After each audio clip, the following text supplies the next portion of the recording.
दोस्तों, मैं शीतल target study YouTube channel पर आपका एक बार फिर से स्वागत करती हूँ। आपने बीएससी एग्रीकल्चर कोर्स पर हमारा वीडियो देखा होगा।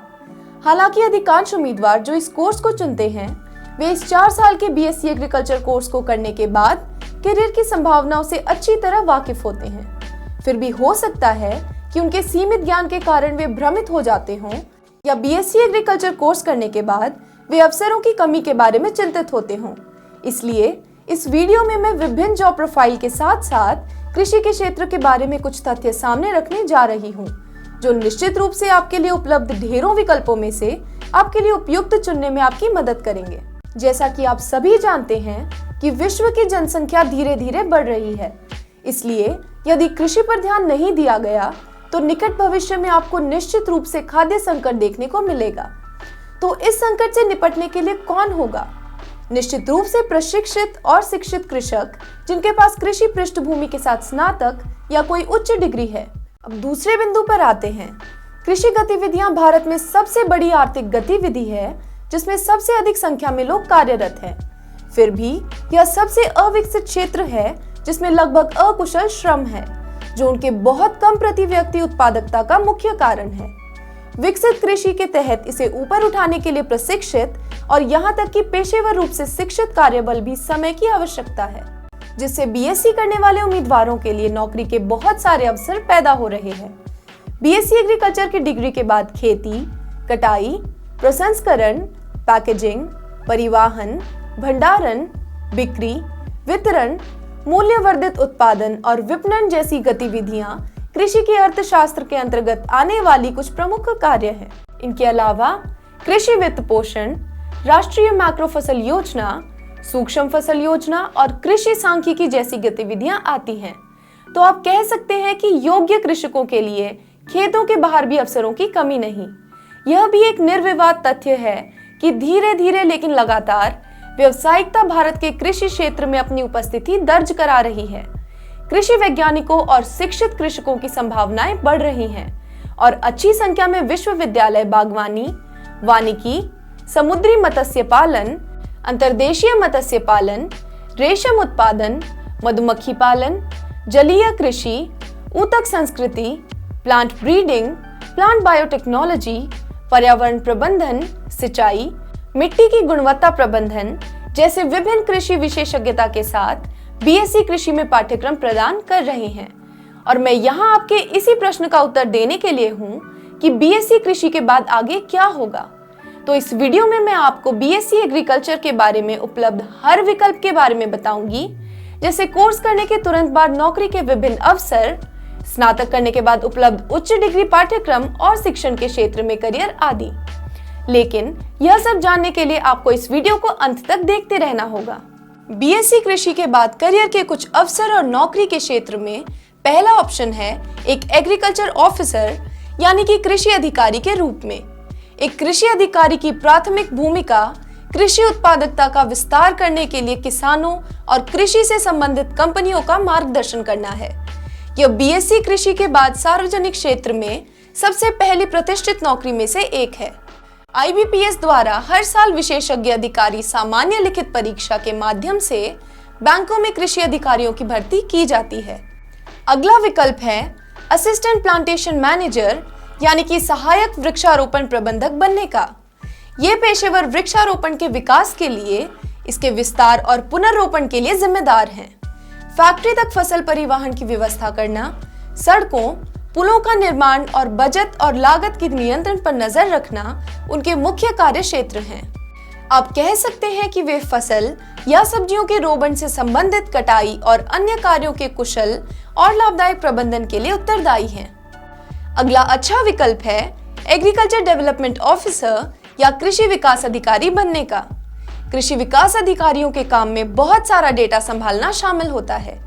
ये कच्चे डेटा और विश्लेषण को व्यवस्थित करने और दीर्घकालीन कृषि योजनाओं को तैयार करने में सहायता प्राप्त करने के लिए इसकी व्याख्या करते हैं। वे आपके क्षेत्र की जलवायु के अनुकूल पौधे, श्रमिकों की उपलब्धता और सूखे या पौधों की बीमारी आदि जैसे संभावित समस्याओं के लिए भी जिम्मेदार हैं। कृषि विकास अधिकारी बनने के लिए आपको समय समय पर यूपीएससी द्वारा ली गई परीक्षा को पास करना पड़ सकता है। अगला विकल्प है एग्रीकल्चर टेक्नीशियन यानी कि कृषि तकनीशियन बनने का। कृषि तकनीशियन फसलों की उपज में सुधार और पशुओं को बीमारियों से बचाने के तरीकों का आविष्कार करके भोजन, फाइबर, पशु अनुसंधान, उत्पादन और प्रसंस्करण से संबंधित कार्य करते हैं। अगला विकल्प है मार्केटिंग एग्जीक्यूटिव का। यह कॉर्पोरेट जगत में सबसे लोकप्रिय जॉब प्रोफाइलों में से एक है, क्योंकि वे एक उत्पाद को बढ़ावा देते हैं और ग्राहकों को आकर्षित करने और कृषि और संबंधित गतिविधियों के क्षेत्र में मुनाफे को अधिकतम करने के लिए, उनकी आवश्यकताओं को पूरा करने के लिए बिक्री रणनीति विकसित करते हैं। यदि आप छोटे पौधों से बीज निकलते हुए देखने के लिए उत्सुक हैं, तो प्लांट ब्रीडर का काम आपके लिए सबसे उपयुक्त है। प्लांट ब्रीडर भारत में प्रमुख फसलों की उपज में सुधार के लिए नई रणनीतियों, उपकरणों और तकनीकों को विकसित करता है। पादप प्रजनन कर मौजूद पौधों की किस्मों में सुधार करता है या उपस्थिति, रोग प्रतिरोधक क्षमता, उपज और अन्य विशेषताओं में सुधार करने के लिए नई किस्मों का निर्माण करते हैं। वे एक वाणिज्यिक, अकादमिक या शोध सेटिंग में काम कर सकते हैं। प्लांट ब्रीडर की भूमिका का उद्देश्य पौधों में उपयोगी लक्षण विकसित करना होता है।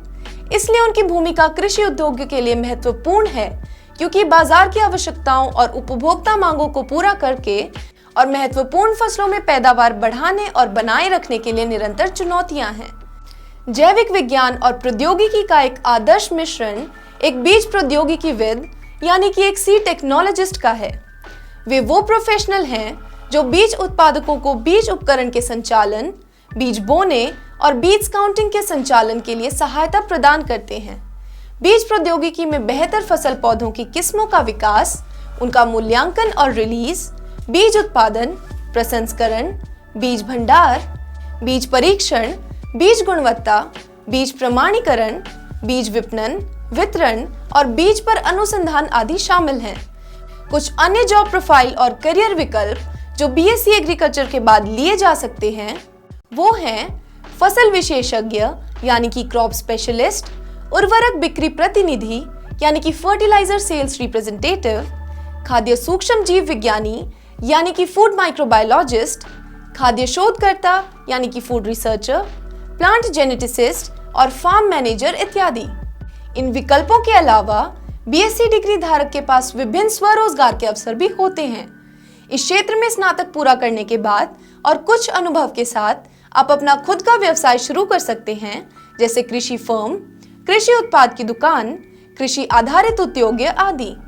और यदि आप अनुसंधान कार्य के लिए जाना चाहते हैं और कृषि अनुसंधान वैज्ञानिक जैसे पदों को प्राप्त करना चाहते हैं, तो आप इस क्षेत्र में उच्च अध्ययन के लिए भी जा सकते हैं। और प्रत्येक बीएससी कृषि डिग्री धारक के दिमाग में पहला कोर्स एमएससी एग्रीकल्चर है। यह 2 साल का पोस्ट ग्रेजुएट लेवल प्रोग्राम है, जिसे 4 सेमेस्टर में बांटा गया है। अगला कोर्स है एमएससी हॉर्टिकल्चर का। बागवानी में एमएससी फिर से 4 सेमेस्टर में विभाजित 2 वर्षीय स्नातक कोर डिग्री कार्यक्रम है, जिसमें सब्जियों और फलों के प्रजनन, भंडारण और शिपमेंट सहित पौधों की कटाई का अध्ययन शामिल है। अगला कोर्स है डेयरी विज्ञान में एमएससी का। डेयरी विज्ञान में एमएससी 2 वर्षीय स्नातक कोर पाठ्यक्रम है, जिसका मुख्य उद्देश्य छात्रों को डेयरी और संबंधित जैविक प्रणालियों में विज्ञान और प्रौद्योगिकी के अनुप्रयोग को पढ़ाना है।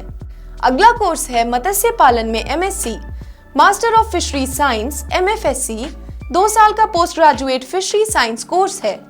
यह एक बहुविषयक विज्ञान पाठ्यक्रम है जो मत्स्य पालन की एक एकीकृत तस्वीर प्रदान करने का प्रयास करने के लिए समुद्र विज्ञान, समुद्री जीव विज्ञान, समुद्री संरक्षण, पारिस्थितिकी, जनसंख्या गतिशीलता, अर्थशास्त्र और प्रबंधन के विषयों पर आधारित है। इन विकल्पों के अलावा एक अगला महत्वपूर्ण विकल्प है एमएससी वानिकी यानी कि एमएससी फॉरेस्ट्री का।